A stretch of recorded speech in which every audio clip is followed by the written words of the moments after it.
전생 이야기. 과거 까사빠 부처님의 사리탑을 세우고 있을 때였다. 한 아라한이 공사장에 와서 물었다. 신자님들, 왜 탑 북쪽편의 공사를 끝내지 못했습니까? 황금이 부족해서입니다. 그러자 아라한이 말했다. 그런 문제라면 염려 마십시오. 내가 마을에 가서 사람들에게 시주를 권할 테니까. 아라한은 마을에 내려가 사람들에게 이렇게 말했다. 선남 선녀 여러분, 까사빠 부처님의 사리탑을 완성시키려는데 황금이 부족합니다.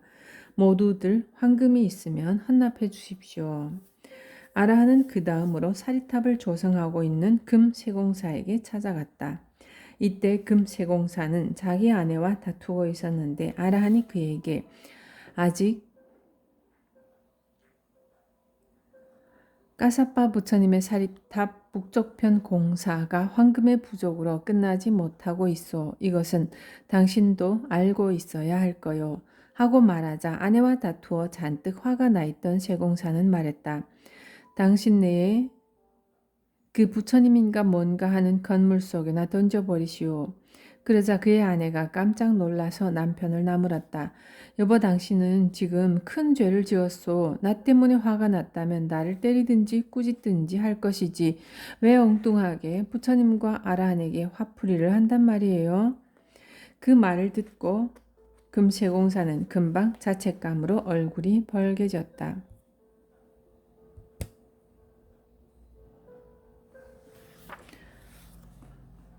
그는 곧 아라한의 발밑에 이마를 대고 사죄했다. 테라님, 부디 용서해 주십시오. 아라한이 대답했다. 당신의 잘못은 나에게 용서를 받을 것이 아니라 부처님으로부터 용서를 받아야 할 것이오. 금세공사는 초조해서 물었다. 부처님의 용서를 받으려면 어떻게 해야 합니까? 금세공사여, 세 단지의 황금꽃을 만들어 사리탑에 안치하시오. 그런 다음 당신의 옷과 머리에 물을 끼얹고 그 앞에 나아가 참여하시오. 잘 알겠습니다. 그래서 금세공사는 황금으로 꽃을 만들기 시작했는데 그는 먼저 큰아들을 불러 이렇게 말했다. 얘야, 이리 오너라. 내가 어리석은 마음으로 부처님께 폭언을 했는데 그 일을 참여하기 위해 나는 황금꽃을 만들게 되었다. 이것이 완성되면 나는 이것을 사리탑 안에 안치하고 부처님께 참여하련다. 나는 네가 이 일을 돕기를 그리고 나와 함께 거기 가주기를 바란다. 그러나 큰아들은 아버지의 부탁을 거절했다. 그는 대답했다. 아버지, 제가 아버님으로 하여금 폭언을 하시게 한 건 아니지 않습니까? 아버지 혼자 하시도록 하세요. 그래서 금세공사는 이번에 둘째 아들에게 부탁해 보았다. 그러나 둘째 아들도 아버지의 부탁을 거절했다. 그래서 그는 마지막으로 막내 아들을 불러서 부탁했다. 그러자 막내 아들은 이렇게 대답하는 것이었다. 이것은 아들 된 도리로서 마땅히 해야 할 일입니다. 그는 아버지와 함께 꽃을 만들었고 그것이 완성되자 아버지를 도와 황금꽃을 부처님의 사리탑 안에 안치했다. 금생 이야기. 그때의 금세공사가 바로 자틸라였다. 자틸라는 그때 부처님을 모욕했기 때문에 7생을 계속 물속에 던져지게 되었고 이번 생에도 자기의 어머니에 의해서 겐지스강에 버려졌던 것이다. 그러나 그는 부처님의 사리탑 안에 정성스럽게 꽃을 세공하여 올렸던 공덕으로 엄청난 부자가 되었다. 그렇지만 그의 두 아들은 전생에 그를 도와 꽃을 만들지 않았기 때문에 산더미 같은 아버지의 황금이 자기들의 소유가 되지 못했고 막내 아들은 아버지를 도와 착한 행위를 한 공덕으로 그 황금산을 차지할 수 있었던 것이다. 자틸라는 아들들에게 좋은 충고를 남기고 부처님의 길을 따라 비구가 되었다. 그리고 며칠 내에 아라하타 팔라를 성취하였다. 얼마 뒤 부처님께서는 500명의 비구들을 거느리시고 자틸라의 아들 집 앞에 멈추시었다. 그러자 자틸라의 아들들은 보름 동안 부처님을 비롯한 비구들에게 매일같이 음식 공양을 올렸고 기타 필요한 것들도 바쳤다. 그 공양이 있을 마지막 날 비구들은 자틸라 비구에게 이렇게 물었다. 자틸라 비구 형제여, 이제 보니 당신은 대단한 재산가였소그려. 그런데 지금은 어떻소? 저 산더미 같은 황금과 아들들을 그리워하는 마음이나 소유욕이 일어나지 않습니까? 그러자 자틸라 비구가 대답했다. 비구들이여, 내게는 그런 욕망이 없습니다. 나는 재산과 아들에 대한 그리움이나 자만심이 없습니다. 그러자 비구들은 자틸라 비구가 거짓말을 한다고 생각하여 부처님께 자기들의 생각을 말씀드렸다. 그러자 부처님께서는 이렇게 말씀하셨다. 비구들이여, 자틸라의 말은 거짓이 아니라 사실이니라. 나의 아들 자틸라는 그런 것들을 그리워하지도 않으며 자만하지도 않으니라. 아자타사투가 조티카의 저택을 공격하다. 나중에 빈비사라 왕의 아들 아자타사투는 디와다타의 총동을 받아 신심이 돈독하고 소타파티팔라를 성취한 부왕 빈비사라를 폐위시키고 옥에 가두어 굶겨 죽이려 했다. 이때 왕비는 지극한 정성으로 왕을 도와 생명을 유지시켰는데 아자타사투 왕은 자기의 아들을 얻게 되자 부모가 된 기쁨과 함께 자기 부모에 대한 자신의 행위를 뉘우치고 아버지를 감옥에서 석방시키려 했다. 그런데 빈비사라 왕은 아들로 하여금 아버지를 살해하는 악업을 짓지 않게 하기 위하여 감옥에서 스스로 생명을 끊었다. 아자타사투 왕은 왕이 된 뒤 태자 시절 생각했던 대로 조티카의 저택을 차지하려고 무장한 군대를 이끌고 공성을 떠났다. 그러나 보석으로 빛나는 성곽을 지키고 있는 조티카의 병사들을 보고는 감히 접근을 못하고 있었다. 이때 재정관 조티카는 제의를 지키기 위해 아침 식사를 일찍 마치고 웰루아나 수도원에 가서 부처님의 설법을 듣고 있었다. 한편 조티카의 저택의 첫 번째 문을 야카 야미꼴리가 부하들과 함께 지키고 있었는데 야카는 아자사뚜에게 외쳤다. 대왕이시여, 어디 가시오? 그러자 아자사뚜와 그의 군사들은 놀라 도망치기 시작했다. 야카는 그들을 뒤쫓아 병사들을 사방으로 흩어버렸는데 이에 당황한 아자타사뚜는 급히 피한다는 게 그만 엘루아나 수도원으로 들어가게 되었다. 조티카는 왕이 들어오는 것을 보고 자리에서 일어나면서 물었다. 대왕이시여, 무슨 일이 있으셨습니까? 재정관이여, 그대의 군대로 하여금 내 군대와 싸우라고 명령해 놓고 어찌 태연하게 여기 와서 설법을 듣고 있는 채 한단 말인가? 조티카가 물었다. 그렇다면 대왕께서는 저의 재산을 차지하기 위해 군대를 동원하셨다는 말씀이시군요. 그렇소. 대왕이시여, 하지만 일천 나라의 왕들이 다 몰려온다고 해도 저의 재산을 건드릴 수는 없습니다. 그러자 아자타사뚜 왕은 화를 냈다. 그건 그대가 내 대신 왕이 되겠다는 뜻인가? 그런 뜻은 아닙니다. 저의 말씀은 어느 왕이나 큰 도적이라 할지라도 제 뜻에 의하지 않고서는 저의 재산 중에 적은 실오라기 하나도 축낼 수 없다는 뜻입니다.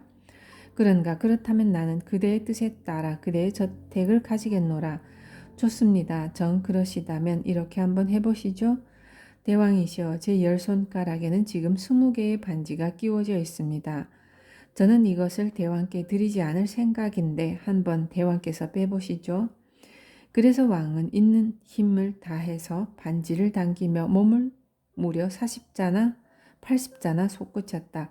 그런 다음 다시 더 높은 허공으로 몸을 솟구치면서 반지를 빼려고 안간 힘을 다했지만 반지는 조티카 재정관의 손에서 꼼짝도 하지 않았다. 이때 조티카가 말했다. 대왕이시여, 이제 대왕의 두 손바닥을 제 앞에 펴보십시오. 왕이 손바닥을 펴자 조티카는 자기도 손가락을 바르게 폈고 그제서야 20개의 반지가 스르르 빠져나왔다. 조티카는 왕에게 말했다. 대왕이시여, 제 뜻을 거슬러서 저의 재산을 가져갈 수 없다는 것은 바로 이렇습니다. 그렇지만 조티카는 왕의 심기가 불편한 것을 알고 마음이 편안치 못했다. 그는 이제 자기에게 인연이 다가온 것을 느끼고 왕에게 말했다. 대왕이시여, 저로 하여금 세상을 떠나 비구가 되게 허락해 주십시오. 그러자 왕은 조티카가 비구가 되면 조티카의 저택을 차지할 수 있겠다고 생각하여 그의 청을 허락했다. 그리하여 조띠가는 곧 세속을 떠나 부처님의 비구 제자가 되었으며 머지않아 아라하타 팔라를 이루었다. 그 후부터 그는 조띠가 테라로 불리었다. 그런데 조띠가 테라가 아라한이 되는 순간 그의 엄청났던 재산은 순식간에 사라져 버렸다. 천인들이 그의 재산을 거두어 가서 그의 아내인 사툴라가이에게 주어버렸던 것이다. 어느 날 비구들이 조띠가 테라에게 물었다. 조띠가 테라여, 과거에 아내와 함께 살던 대저택에서의 생활에 대해 그리운 마음이 일어나지 않습니까? 비구 형제들이여, 나에게는 그때에 대한 그리움이 없습니다. 그러자 비구들은 그가 거짓말을 한다고 생각하여 부처님께 자기들의 생각을 말씀드렸다. 그러자 부처님께서는 이렇게 말씀하시었다. 비구들이여, 그 말은 사실이니라. 나의 아들 조띠가와 자틸라는 재물을 조금도 그리워하지 않으니라. 그리고 부처님께서는 다음 개송을 읊으시었다. 세상의 모든 욕망을 포기하고 집을 떠나 비구가 되어 욕망의 뿌리를 완전히 파괴해버린 사람, 나는 그를 브라흐마나라 부른다. 개송 417 냐따 뿌따까 테라 이야기. 한때 무용가의 아들이 자기도 무용수가 되어 여러 곳을 돌면서 공연을 하고 있었다. 그는 어느 날 부처님으로부터 법문을 듣게 되어 모든 것을 포기하고 가정을 떠나 비구가 되었고 열심히 수행하여 마침내 아라한이 되었다. 그 뒤에 어느 때 부처님께서는 무용수 출신인 비구 냐따부따까를 비롯한 많은 비구들과 함께 탁발 공양을 하고 계시었는데 그때 마침 길거리에서 춤추고 노래하는 무용수들이 눈에 띄었다. 그래서 비구들은 냐따부따까 비구에게 지금은 옛날 춤추던 때가 그립지 않은지를 물어보았다. 그러자 냐따부따까 비구는 대답했다. 나는 이제 그것을 좋아하지 않습니다.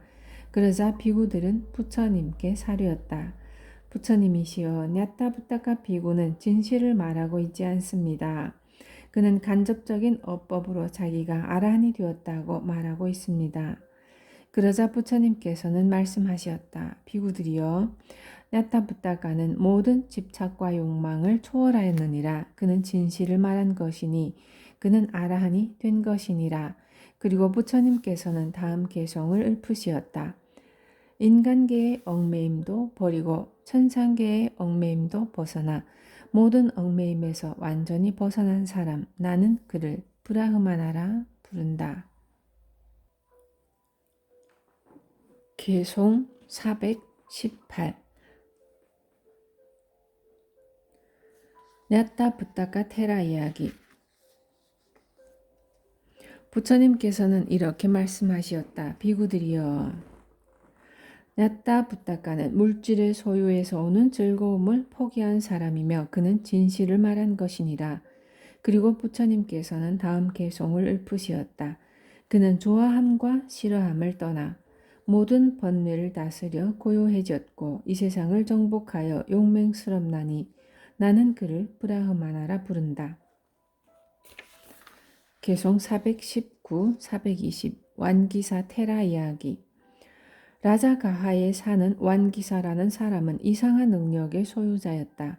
그는 죽은 사람의 두개골을 툭툭 건드려 나는 소리를 듣고 그 두개골의 주인이 죽어서 어디에 태어났는지, 예컨대 인간계에 났는지 천상에 났는지 축생이나 지옥에 났는지 아수라 따위의 귀신의 세계에 났는지를 알아내는 것이었다. 그래서 그의 가족들은 그의 능력으로 돈을 벌려고 마음먹었다. 그리하여 그들은 완기사에게 빨간색의 가사를 입혀 여러 지방으로 순회하며 그의 능력을 선전했다. 그러자 사람들은 수백 냥 또는 수천 냥의 돈을 내고 자기네 부모나 친척들이 어느 세계에 났는지 가르쳐 달라고 몰려들었다. 완기사와 그의 일행은 그렇게 세상을 돌다가 어느 때 사와띠에 오게 되었다. 그들은 사와띠 근교에 있는 제타와나 수도원으로 가는 길목에 숙소를 정했는데 아침 식사 시간이 지나자 많은 사람들이 손에 꽃과 향과 촛 따위를 가지고 제타와나 수도원 쪽으로 가는 것이었다. 그래서 완기사 일행은 그들에게 물어보았다. 대체 어디들 가시는 겁니까? 부처님의 설법을 들으려고 수도원에 가는 길이요. 거기 가서 당신들은 무엇을 얻습니까? 완기사 일행들은 자기네 자랑을 늘어놓았다. 이 세상에 우리 완기사같이 비상한 능력을 가진 사람은 없을 겁니다. 그는 죽은 사람의 두개골을 건드려 보고 그 사람이 어느 세계에 태어났는지 말해주니까요. 자, 당신네들도 여기 와서 한번 해보시죠. 그러자 신자들은 반박했다. 완기사든 누구든 우리 부처님 같이 탁월한 분은 달리 있을 리가 없소. 그래서 완기사들과 신자들 간에는 뜨거운 논쟁이 벌어졌다. 그러다가 신자가 말했다. 그렇다면 같이 수도원에 갑시다. 그래서 당신네의 완기사가 더 비상한 능력을 가졌는지 우리 부처님이 더 수승한 능력을 가지셨는지 봅시다. 그래서 그들은 함께 수도원으로 갔다. 이때 부처님께서는 그들이 오는 것을 미리 아시고 5개의 두개골을 상위에 올려놓고 계시었다. 그것은 각기 다른 세계에 태어난 두개골이었다. 즉 축생, 귀신, 인간, 천상과 아라한의 두개골이었던 것이다. 그들이 도착하자 부처님께서는 완기사에게 물으시었다. 죽은 사람의 해골을 두드려 보고 그 해골 주인이 어느 곳에 태어났는지 알아맞춘다는 사람이 그대인가? 그렇습니다. 그러면 이 두개골의 주인은 어디에 태어났는지 말해보라. 완기사는 두개골을 두들겨 보더니 말했다. 이 두개골의 주인은 남자인데 니라야에 태어났습니다. 그러자 부처님께서는 그를 칭찬하셨다. 훌륭하구나, 훌륭하구나. 부처님께서는 계속해서 나머지 3개의 두개골에 대해서도 물으시었는데 완기사의 대답은 정확했다. 그리고 부처님께서는 그가 바르게 대답할 때마다 그를 칭찬해 주시었다. 그런 다음 부처님께서는 마지막으로 아라한의 두개골을 가리키시며 그 주인은 어디에 태어났는지 물으시었다. 그러자 완기사는 다른 두개골을 감정할 때처럼 그것을 툭툭 건드려 보았으나 그는 그것의 주인이 어디에 태어났는지 알 수가 없었으므로 마침내 자기는 그것을 모르겠노라고 고백할 수밖에 없었다. 그러자 부처님께서는 물으시었다. 완기사여, 너는 그것을 모르겠느냐? 부처님이시여, 저는 알 수 없습니다. 완기사여, 열애는 그것을 아느니라. 그러자 완기사는 부처님께 그것을 알 수 있는 주문을 알려달라고 청했다. 그러자 부처님께서는 대답하시었다.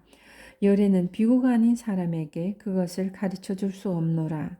그리하여 완기사는 잠시 생각해 보았다. 그런 끝에 그는 내가 이것까지 알게 되면 인도 안에서 으뜸 가는 사람이 될 것이다 라고 생각하고 자기 동료들을 밖으로 불러내어 이렇게 말했다. 동료들이여, 이 근처에서 며칠만 기다려 주게나. 나는 며칠간만 비구가 되어 그 비밀을 알고 나서 돌아올 테니까. 이렇게 되어 완기사가 비구가 되자 부처님께서는 그에게 몸의 32가지 구성 요소 하나하나를 면밀히 관찰하는 수행법을 지도하시었다. 그래서 완기사는 부처님의 가르침에 따라 몸의 각 부분을 하나하나 의미를 새기면서 관찰하고 외우며 집중을 시켜나갔다. 그동안 완기사가 밖으로 나갈 때면 그의 동료들이 초조하여 그에게 물어왔다. 어떤가? 비법을 다 배웠는가? 완기사가 대답했다. 조금만 더 기다리게나. 지금 열심히 배우고 있는 중이니까. 그러다가 며칠이 지난 뒤 그는 아라하타 팔라를 성취하였다. 그런 다음부터 그의 동료들이 그에게 예의 질문을 해오면 그는 이렇게 대답했다. 브라흐민 형제들이여, 이제 나는 그런 것은 더 이상 배우고 싶지 않네. 이 같은 그의 말을 들은 다른 비구들이 완기사가 거짓으로 자기는 아라한이 되었다고 말한다 하여 부처님께 자기들의 생각을 말씀드렸다. 그러자 부처님께서는 말씀하시었다. 비구들이여, 너희는 그렇게 말해서는 안 되느니라. 열애의 아들 완기사는 일체 중생이 죽어가며 다시 태어난다는 것을 근본으로부터 잘 깨달았느니라. 그리고 부처님께서는 다음 계속 2편을 읊으시었다. 그는 모든 중생의 태어나고 죽는 길을 알고 어느 것에도 집착하지 않고 번뇌로부터 멀리 떠나 깨달음에 이르렀나니 나는 그를 브라흐마나라 부른다. 개송 421 담마딘나 비구니 이야기. 담마딘나라는 여인이 있었는데 어느 때 그녀의 남편 위사카는 부처님의 설법을 잘 듣고 아나가미 팔라를 성취하게 되었다.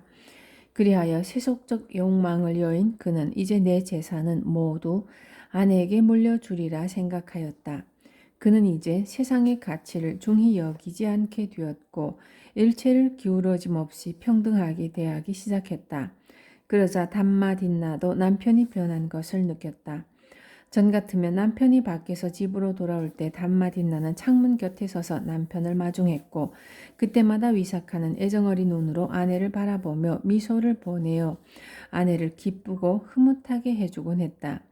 그러나 이제 위사카에게 있어서 그런 미소 같은 것은 별 의미 있는 일이 아니었다.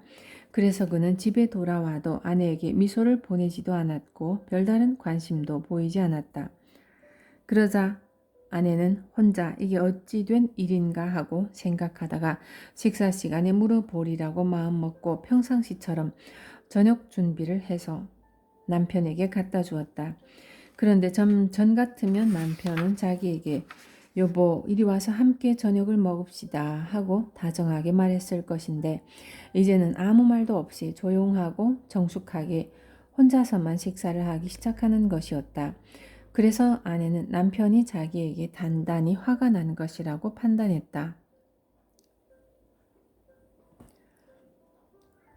남편 위사카는 저녁을 먹고 나서 아내 담마딘나를 불러 자기 옆에 앉히고 이렇게 말했다. 여보, 이제부터 이 집안의 재산은 모두 당신 것이오. 내 재산은 당신이 다 가지시오. 그러자 담마딘나는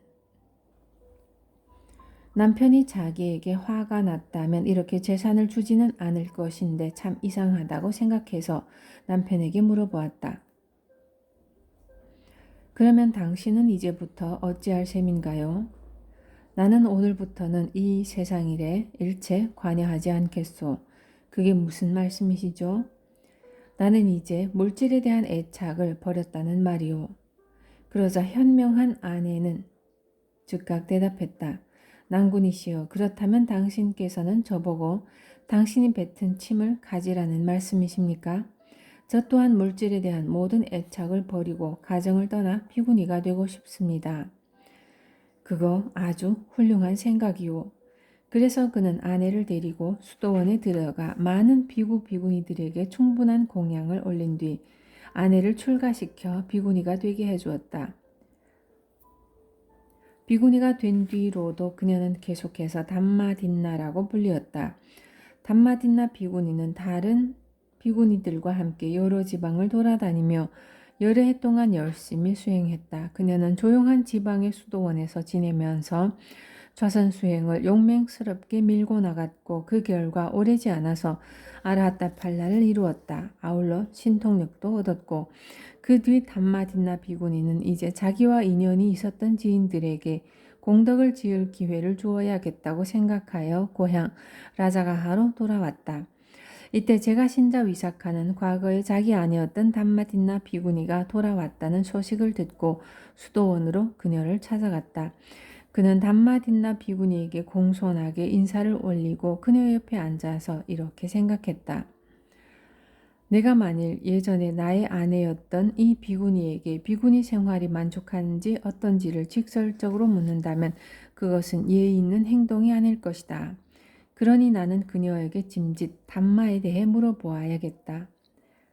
그러면 나는 그녀가 수행을 잘하여 현재에 만족한 경지에 있는지 그렇지 않은지를 알 수 있으리라.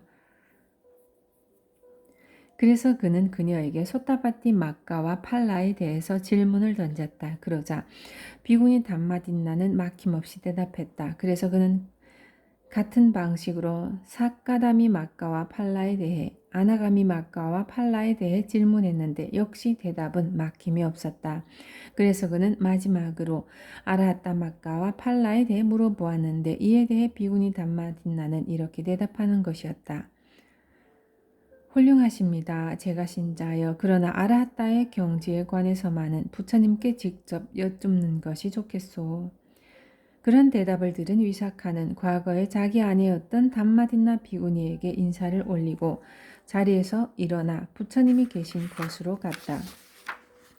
거기서 그는 담마딘나 비구니와 나눈 대화를 말씀드리고 부처님의 법문을 청했다. 그러자 부처님께서는 열애의 딸 담마딘나는 참으로 대답을 잘했구나. 너의 질문에 대한 열애의 답은 다음과 같으니라 하시며 다음 개송을 읊으시었다. 그는 과거, 현재, 미래에 얽매이지 않고 물질의 소유에도 집착하지 않는다. 시간에 얽매임이 없으며 집착에서 벗어났나니 나는 그를 브라흐마나라 부른다. 개송 422 앙굴리말라 테라 이야기. 어느 때 코살라 국왕 빠세나디와 왕비 말리카는 부처님과 500명의 아라한들에게 어느 누구도 능가하지 못할 만큼 엄청난 규모의 공양을 올렸다. 이때 길들여진 코끼리에게 하얀 천으로 만들어진 일산을 설치하여 각 비구 아라한들을 모시도록 하였는데 훈련된 코끼리가 499마리밖에 없어서 한 마리가 부족했다. 그래서 나머지 한 마리는 훈련이 안 된 코끼리를 쓸 수밖에 없었다. 그런데 그 코끼리가 앙굴리말라 비구에게 배정되었다. 왕은 앙굴리말라 테라에게 배정된 코끼리가 도중에 혹시 난폭한 성질을 드러내지나 않을까 몹시 걱정했다. 그러나 그 코끼리는 시종 아무 말썽을 부리지 않고 조용히 테라를 모시는 것이었다. 그래서 행사는 무사히 끝낼 수 있었다. 뒤에 비구들은 이 일에 대해 이야기를 나누다가 옆에 있던 앙굴리말라 테라에게 물어보았다. 테라시여, 그때 두렵지 않았소? 테라가 대답했다. 비구 형제들이여, 그때 나는 전혀 두렵지 않았습니다. 그러자 비구들은 테라의 말을 믿지 않고 부처님께 나아가 이렇게 말씀드렸다. 부처님이시여, 앙굴리말라 비구는 자기가 두려움이 없는 아라한이 되었다고 거짓말을 하고 있습니다.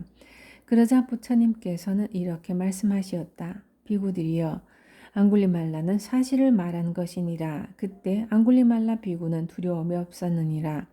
그와 같은 경지에 오른 사람은 누구나 두려움을 갖지 않게 되느니라. 그리고 부처님께서는 다음 개송을 읊으시었다. 두려움 없는 성자요, 영웅 위대한 스승이며 욕망의 정복자, 모든 번뇌에서 벗어난 청정한 진리를 깨달았나니 나는 그를 브라흐마나라 부른다. 개송 423 데와히타 브라흐민 이야기. 어느 때 부처님께서 위궤양 증세를 보이신 적이 있었다. 그때 부처님께서는 우빠와나 테라를 데와히타 브라흐민에게 보내시어 뜨거운 물 한 항아리를 받아오시라고 이르시었다. 그래서 테라가 브라흐민에게 가서 부처님의 부탁을 전하자 그는 기쁨에 넘쳐 말했다. 아, 이 얼마나 행복한 일인가. 최정각자 부처님께서 특별히 나를 지적하시어 뜨거운 물 한 항아리를 얻어오시라고 하신 것이다. 그는 곧 뜨거운 물을 준비하는 한편 식구들에게 당미를 한 단지 가져오게 하여 물과 함께 부처님께 보냈다. 그래서 우빠와나 테라는 뜨거운 물을 부처님의 목욕물로 올리는 한편 당미를 풀어서 마실 수 있도록 준비해 놓았다. 부처님께서는 뜨거운 물에 목욕을 하신 다음 그 당미를 드시고 위궤양 증세가 없어지셨다. 이때 우빠와나 테라를 따라와서 이 모든 과정을 지켜보던 데와히타 브라흐민이 부처님께 여쭈었다. 부처님이여, 어느 누구에게 공양을 올려야 마땅합니까? 어느 누구에게 공양을 올려야 으뜸가는 공양이라 하겠습니까? 어떻게 사주하는 것이 으뜸가는 시주입니까? 어떻게 시주하는 것이 으뜸가는 시주입니까? 그러자 부처님께서는 이렇게 대답하시었다. 브라흐민이여, 모든 공양 가운데 오늘 그대가 행한 것과 같은 공양이 가장 큰 열매를 맺는 공양이니라. 그리고 나서 부처님께서는 다음의 개송을 읊으심으로써 평소 설법하시던 공양 공덕의 정의를 다시 한번 확인하시었다. 그는 성자로서 자기의 전생을 알고 천상과 지옥의 상태를 바라보며 다시는 태어나지 않는 경지에 이르렀고 도와 과를 성취한 대장부로서 일체의 지혜를 완성하여 모든 욕망을 다스려 청정하나니 나는 그를 브라흐마나라 부른다. 부처님의 이 설법 끝에 브라흐민 데와히타는 부처님께 귀의하여 독실한 제가 신자가 되었다.